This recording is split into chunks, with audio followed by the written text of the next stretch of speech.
Jail से रिहा होने के बाद निवर्तमान सांसद अफजाल अंसारी के गुरुवार की रात यूसुफपुर फाटक आवास पर पहुंचने पर समर्थकों ने किया जोरदार स्वागत। खबर मोहम्मदाबाद से है। जेल से रिहा होने के बाद निवर्तमान सांसद अफजाल अंसारी के यूसुफपुर फाटक आवास पर पहुंचने पर समर्थकों ने उनका जोरदार स्वागत किया। समर्थकों की भारी भीड़ को देख उत्साह से लबरेज निवर्तमान सांसद अफजाल अंसारी ने कहा कि आज़ादी के इतने वर्ष बीतने के बाद भी गरीबों मजलूमों का शोषण करने वाले यह नहीं चाहते कि गरीबों का मदद करने वाले उनके बीच रहें। हमारा परिवार देश को आज़ाद कराने की लड़ाई में व आज़ादी के बाद देश की सीमाओं की रक्षा करने में अपना सर्वस्व न्यौछावर किया है। वहीं गरीब मजलूमों का हमेशा मदद व शोषण करने वालों का हमेशा मुंहतोड़ जवाब देता आया है। लेकिन आज इल्ज़ाम लगाया जा रहा है कि दबंगई कर हम धन की वसूली करते हैं। कहा कि हमें जमानत मिली है लेकिन सजा पर रोक नहीं लगा है। इस मामले को लेकर वह सुप्रीम कोर्ट जाएंगे। अगर सजा पर रोक लग गई तो हमारी सदस्यता भी बहाल हो जाएगी और उपचुनाव नहीं होगा। कहा कि देश में एक मोर्चा तैयार हो गया है। 2024 के चुनाव में इस सरकार का सफाया तय है। उन्हें दोबारा सत्ता में नहीं आना है। जेल में रहने के दौरान नगरपालिका चुनाव में उनके प्रत्याशी की जीत मिलने पर उन्होंने मोहम्मदाबाद नगर की जनता के प्रति आभार जताया। इस मौके पर विधायक सुहैब मन्नू अंसारी, नगरपालिका अध्यक्ष रईस अंसारी, पूर्व अध्यक्ष शमी मोहम्मद सहित काफी संख्या में लोग मौजूद रहे। मौके पर निवर्तमान सांसद अफजाल अंसारी ने और क्या कहा, सुनिए। आज से 90 दिन पहले 29 तारीख को अप्रैल, आज ठीक 90 दिन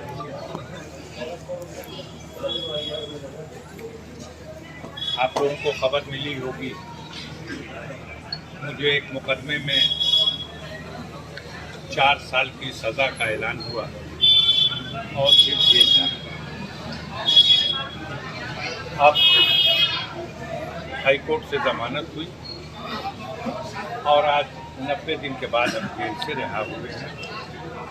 इसमें आप तमाम लोगों की दुआ, गरीबों की बहुत काम आई।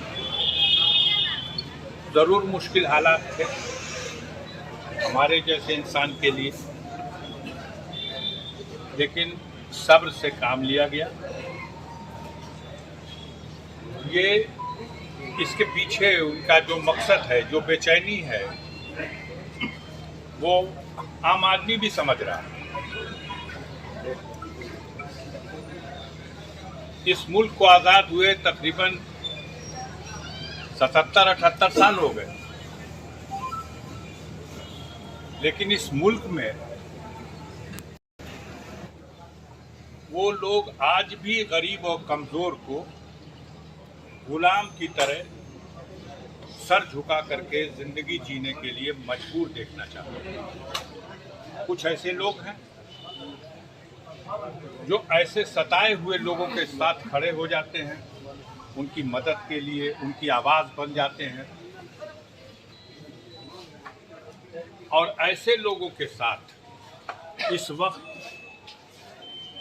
जो दबंग किस्म के लोग हैं, जिनके पास धन दौलत की ताकत है, जिनके पास बाहुबल है और जिनके पास हुकूमत के अख्तियारात की नाजायज़ ताकत है, वो लोग ख़ास तौर से पहचान कर करके ऐसे लोगों को, जिनको देख के गरीबों में, कमज़ोर लोगों में एक हिम्मत बन रखती है, ऐसे लोगों को किस तरह से बर्बाद कर दिया जाए ताकि गरीब डर जाए। ये सारी कार्रवाई जो हुई वो सिर्फ मुल्क के निर्माण में, मुल्क की तरक्की में, मुल्क की सियासत में और गरीब आवाम की हिमायत में लगातार काम करते रहे। और आज उसका सिला इस तरह से इल्ज़ाम है कि इनकी इतनी दहशत है कि नाजायज़ तरीके से ये जनता से अवैध धन वसूलते हैं। इल्ज़ाम है कि हम कमजोर लोगों की जमीन और जायदाद को कब्जा कर लेते हैं। हमने, हमारे बाप दादा ने लोगों को बसाया है, उनके सहारा बने हैं, उनकी मदद की है।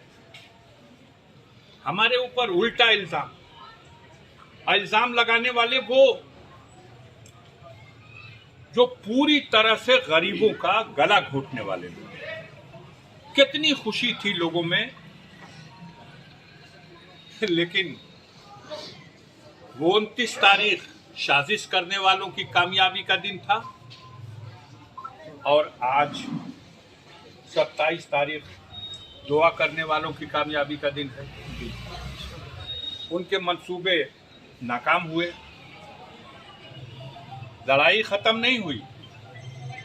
अभी हमें सुप्रीम कोर्ट जाना है और ये लड़ाई सिर्फ मैं नहीं लड़ रहा हूं। इस मुल्क में हमारे जैसे बहुत से ऐसे लोग, अपने सूबे में देख लीजिए, आजम खान साहब के साथ इसी तरह के हालात बने। उनके बेटे की सदस्यता खत्म, आजम खान की सदस्यता खत्म, 3 मामलों में सजा की होती है कि सदस्यता न खत्म हो। अभी इसी हफ्ते भारतीय जनता पार्टी के MP की सजा हुई है, थाने में घुस के लूटपाट करने और मारपीट करने की थी। 1 साल की सजा, ताकि सदस्यता भी न समाप्त हो, जेल भी न जाना पड़े। और हमारी 4 साल की सजा इसलिए कि सदस्यता भी समाप्त हो जाए और जेल भी जाना पड़े। तो ये सब हो रहा है, प्रेशर है, दबाव है, तमाम तरह की चीजें हैं, मैनेज किए गए हैं तरीके। आप लोग भी अखबारों में पढ़ रहे हैं, पूरे मुल्क में बात नहीं है। 2-4 महीना और ये जालिम हुकूमत में बैठे हुए और उनके लोग जितना जुल्म करें, कुदरत की तरफ से एक विकल्प बन गया है और यकीन मानिए वो विकल्प इनकी नींद हराम कर चुका है। जो एक विकल्प तैयार हुआ विपक्षी दलों का, वो 24 में किसी भी कीमत पर ये लौट के आने वाले नहीं हैं। इनका खात्मा, इनकी हुकूमत का खात्मा होना निश्चित है। अब वो बेचैनी में, इस दौर में जितने लोगों का गला काट गए, तो हम भी अपनी एक कुर्बानी देने को तैयार हैं। कोई बात नहीं है, लड़ाई लड़ा जाएगा, आवाज मेरी दबाई नहीं जा सकती। अभी मैं जाऊंगा सुप्रीम कोर्ट। राहुल गांधी की भी जमानत तो मिल गई, लेकिन उनकी सदस्यता समाप्त हो गई क्योंकि सजा उनकी 2 साल से ज्यादा की है। आजम खान साहब, अब्दुल्ला खान साहब, सजा 2 साल और उससे ज्यादा की होगी, तो सदस्यता भी चली गई और सजा पे जमानत होना एक काम है और सजा स्टे हो जाना दूसरा आर्डर है। तो वो सजा स्टे वाला आर्डर हाई कोर्ट ने नहीं दिया, उसके लिए सुप्रीम कोर्ट हमको भी जाना है। राहुल गांधी गए हुए हैं, उनके 4 तारीख को सुप्रीम कोर्ट में सुनवाई है। अब्दुल्ला खान भी गए हुए हैं, उनके अगर सुप्रीम कोर्ट से इंसाफ मिल गया, वो सजा स्टे हो गई, तो हमारी सदस्यता भी बहाल हो जाएगी। और अगर वो नहीं हुआ, तब उस कंडीशन में दोबारा यहाँ बाई इलेक्शन होने की संभावना है। ये लोग अपनी साजिशें कर रहे हैं, परेशान हैं। हम इस कस्बे के लोगों के, यहाँ काफ़ी गांव के भी लोग हैं, लेकिन हम इस कस्बे के लोगों के खास तौर से शुक्रगुजार हैं। मेरा दिल जीत लिया इस कस्बे के लोगों ने।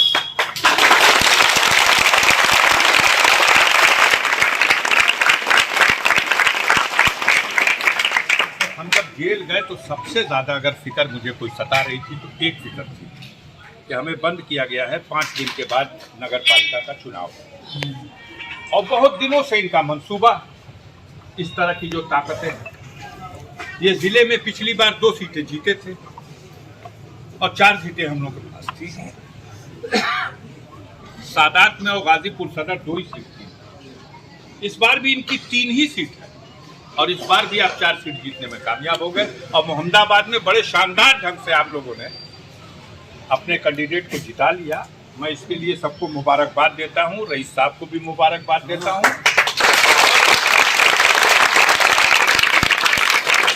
लोगों ने सोचा था कि लोग दहशत में हो जाएंगे, डर जाएंगे, और मैं कह नहीं सकता था, लेकिन मैंने देखा कि लोग डरे नहीं।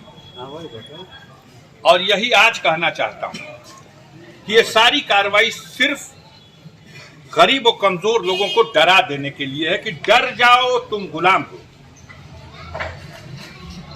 और ये वो उन लोगों की है जो लोग महंगाई, भ्रष्टाचार, बेरोजगारी, महिलाओं पर हो रहे अत्याचार, इस सवाल पर कोई बात नहीं होगी। चलिए फिर मुलाकात होगी। हम भी थके हुए हैं, परिवार में भी जाएंगे, फिर अब रहेंगे। कल जुमा भी है, मुहर्रम की 9 तारीख है। बड़े अमन व अमान से आप लोग मुहर्रम के इस त्यौहार को जिस तरह से मनाते हैं अपने रस्मों के हिसाब से मनाइएगा, लेकिन अमन व अमान से और भाईचारे के माहौल।